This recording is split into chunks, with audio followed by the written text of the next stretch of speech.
Sunan Az-Zuhraty dari jurusan Manajemen Pendidikan Islam, Fakultas Ilmu Tarbiyah dan Keguruan Univarsitas Semarang. Di sini saya akan menjelaskan mengenai manajemen tata laksana atau ketatausahaan di madrasah dan di sekolah. Nah, dari pengertiannya, tata laksana atau tata usaha pendidikan yaitu segenap proses kegiatan pengolahan surat menyurat yang dimulai dari menghimpun atau menerima, mencatat, mengolah, menggandakan, mengirim, dan menyimpan semua bahan keterangan yang diperlukan oleh organisasi. Jadi dalam tata laksana atau ketatausahaan ini yaitu bidangnya itu mengurus administrasi atau surat menyurat tersebut tadi. Di sini ada konsep dari ketatalaksanaan lembaga pendidikan. Yang pertama, menyangkut administrasi kurikulum. Ya, semua hal yang menyangkut mengenai administrasi kurikulum di sini itu ditugaskan kepada ketatalaksanaan lembaga pendidikan tersebut. Ada juga menyangkut administrasi siswa, menyangkut administrasi personil, menyangkut inventaris sekolah, mengenai pengerjaan surat menyurat, menunjang penataan keuangan, menunjang administrasi sarana prasarana, menunjang hubungan sekolah dengan masyarakat. Nah, di sini itu sudah terlihat pada intinya administrasi yang ada di sekolah itu tugasnya dari ketatalaksanaan atau ketatausahaan dan surat menyurat juga. Terus selanjutnya ada fungsi dari ketatalaksanaan lembaga pendidikan. Yang pertama, memperlancar pencapaian tujuan pengerjaan. Yang kedua, memperlancar proses pengolahan surat menyurat. Yang ketiga, memperlancar kegiatan pencatatan siswa. Semua hal mengenai siswa di sini itu tanggung jawab dari ketatalaksanaan. Kemudian memperlancar proses penataan tenaga kerja untuk lembaga secara efisien. Yang berkaitan tentang penataan tenaga kerja dalam lembaga ini itu juga urusannya dengan ketatalaksanaan. Memperlancar proses penataan pengadaan, pendayagunaan, dan pengolahan sarana pendidikan. Nah, di dalam urusan sarana juga di sini itu tugas dari ketatalaksanaan atau ketatausahaan. Di sini mencatat apa sarana dan prasarana yang ada di lembaga pendidikan. Memperlancar proses penataan keuangan. Proses penataan keuangan di sini juga urusannya dengan ketatalaksanaan. Memperlancar hubungan sekolah dengan masyarakat. Memperlancar hubungan sekolah dengan masyarakat di sini dimaksud itu ketatalaksanaan itu sebagai pengait atau pengikat hubungan antara sekolah dengan masyarakat itu lewat ketatalaksanaan. Terus ini ada prosedur penataan ketatalaksanaan lembaga pendidikan. Di sini dicantumkan dalam lingkungan lembaga dari unit yang terendah sampai dengan yang tertinggi. Di sini ada surat dinas sekolah dan buku agenda.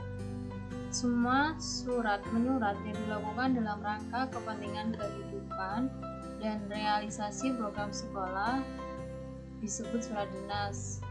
Nah, surat masuk maupun surat keluar harus dicatat disertai arsip-arsipnya. Pencatatan tersebut dibedakan dalam buku agenda. Buku agenda surat keluar dan surat masuk. Surat yang bersifat kedinasan, baik dinas pemerintah maupun dinas swasta, biasanya bersifat resmi dan menggunakan bahasa Indonesia buku. Sedangkan buku agenda berfungsi sebagai catatan keluarnya surat dengan pencatatan. Di sini dalam suatu surat tersebut itu harus ada nomor urut surat keluar, tanggal surat keluar, alamat surat atau kepada siapa dikirimkan surat tersebut, ada pokok isi surat dan juga ada keterangan. Nah, untuk Betul, yang kedua ada buku ekspedisi. Buku ekspedisi berfungsi sebagai bukti bahwa suatu surat yang dikirimkan sudah sampai kepada alamat atau petugas yang diserahi tanggung jawab. Yang ketiga itu ada buku catatan rapat sekolahan atau notulen. Notulen berfungsi sebagai catatan proses, hasil, atau keputusan yang diambil pada saat rapat sekolah. Biasa disebut rapat dewan guru atau rapat guru. Berdasarkan materinya yang dibicarakan dalam rapat sekolah tersebut, biasanya itu ada rapat kenaikan kelas, rapat kelulusan, rapat penerimaan murid baru, rapat pembagian tugas mengajar. Yang keempat ada buku pengumuman. Buku pengumuman ini berasal dari kepala sekolah, dimaksudkan sebagai media informasi pemberitahuan yang ditujukan kepada para guru. Adapun isi pengumumannya dapat bersifat instruksi bermacam-macam. Pada intinya selalu menyangkut masalah pembinaan sekolah. Setiap guru yang sudah membaca pengumuman tersebut diwajibkan membubuhkan tanda tangannya sebagai tanda bahwa ia telah membacanya. Itu buku pengumuman itu dibubuhkan pada guru. Kemudian yang kelima ada kegiatan administrasi yang didindingkan. Yang dimaksud kegiatan ini adalah kegiatan pencatatan atau pendataan yang kemudian hasil pendataan tersebut dipasang atau ditempel pada dinding, baik dinding kelas maupun dinding kantor guru atau tata usaha. Kegiatan semacam ini lebih dikenal dengan administrasi yang didindingkan. Nah, itu tadi sudah ada contohnya, biasanya itu hasil nilai ujian atau data-data yang perlu diumumkan gitu biasanya. Yang keenam ada administrasi keuangan sekolah. Setiap unit kerja selalu berhubungan dengan masalah keuangan. Demikian pula sekolah. Terlihat keuangan sekolah pada garis besarnya berkisar pada uang sumbangan pembinaan pendidikan atau SPP, bisa disebut uang kesejahteraan personil, gaji, serta keuangan yang berhubungan langsung dengan penyelenggaraan sekolah seperti perbaikan sarana. Nah, ada beberapa contoh dalam administrasi keuangan sekolah itu ada administrasi pembayaran SPP. Formatnya yang biasa digunakan itu kartu pembayaran SPP, itu ada biasanya buku harian penerimaan SPP, buku penerimaan SPP per kelas. Bendaharawan sekolah masukkan SPP tersebut dalam buku kas SPP. Jadi dalam pencatatannya itu harus ada. Buku kas tabularis itu juga ada dalam administrasi keuangan.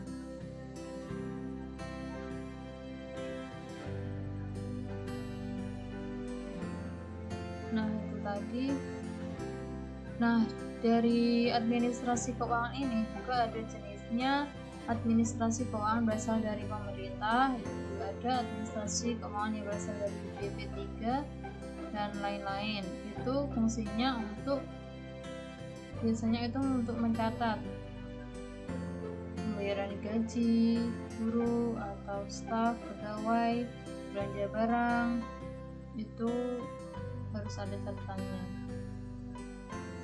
Selanjutnya di sini ada perangkat penataan informasi ketatalaksanaan lembaga pendidikan. Yang pertama itu ada kepala tata usaha yang bertugas menyusun program kerja tata usaha, mengkoordinir tugas-tugas tata usaha.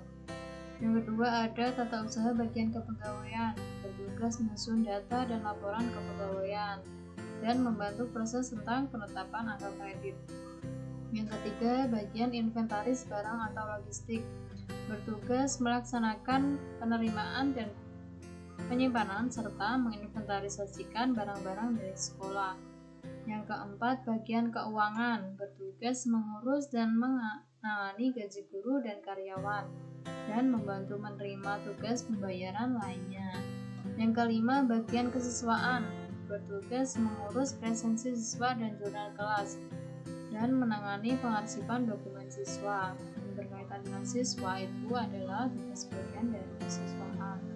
Bagian persuratan bertugas mendistribusikan surat undangan baik guru, karyawan, dan siswa, serta mengertikan persuratan dan membantu tugas operator komputer. Itu tadi perangkat yang dalam ketatalaksanaan. Selanjutnya ada jenis kegiatan ketatausahaan. Yang pertama ada kegiatan yang menyangkut manajemen kurikulum. Manajemen kurikulum adalah segala proses penyelenggaraan yang bertujuan memperlancar pelaksanaan proses belajar mengajar agar efektif dan efisien. Yang kedua, kegiatan yang menyangkut manajemen siswa. Pekerjaan tata usaha yang menunjang manajemen siswa banyak berhubungan dengan hak dan kewajibannya sebagai pegawai negeri sipil, antara lain itu ada pendaftaran calon siswa, mengisi buku induk, buku klaper, mengurus dan mengatur warkat-warkat, mengisi daftar presensi sampai menghitung presentasinya, dan masih lagi tugasnya. Yang ketiga ada kegiatan yang menyangkut manajemen personal. Pekerjaan tata usaha yang menunjang manajemen personal banyak berhubungan dengan hak dan kewajibannya. Yang pertama, misalnya itu ada melaksanakan pengetikan dan pengaturan warkat untuk pengangkatan sebagai pegawai negeri serta mengatur permintaan tanda tangan dari kepala sekolah dan mengirimkannya. Yang keempat, ada kegiatan yang mengenai penataan inventaris sekolah. Di sini ada pencatatan masuknya barang, memberi label, nomor inventaris, dan pencatatan keluarnya barang, misalnya digunakan, dipinjam atau dihibahkan. Yang kelima, kegiatan yang mengenai pengerjaan surat-surat. Di sini ada pengurusan surat, pengurusan surat keluar, pengurusan surat masuk, mencatat surat, mengatur penyimpanan surat. Di situ merupakan kegiatan yang menunjang penataan keuangan. Dalam keuangan sekolah biasanya itu ada bendahara yang diangkat dan ditetapkan dengan tugas menerima, membagikan, dan mempertanggungjawabkan. Itu ialah bendahara yang mengurus gaji pegawai dan uang otoritas. Yang terakhir ada kegiatan yang menunjang manajemen sarana. Kegiatan berhubungan dengan inventaris, namun ada yang lain, yakni mengenai perencanaan dan pengadaan yang dimulai dari mendaftar alat atau sarana, menyeleksi, dan mendaftar kebutuhan. Nah, di situ bagian manajemen sarana itu juga termasuk jenis kegiatan ketatausahaan. Nah, itu tadi penjelasan singkat dari saya. Kurang lebihnya mohon maaf, semoga bermanfaat. Saya Yesna Surawati.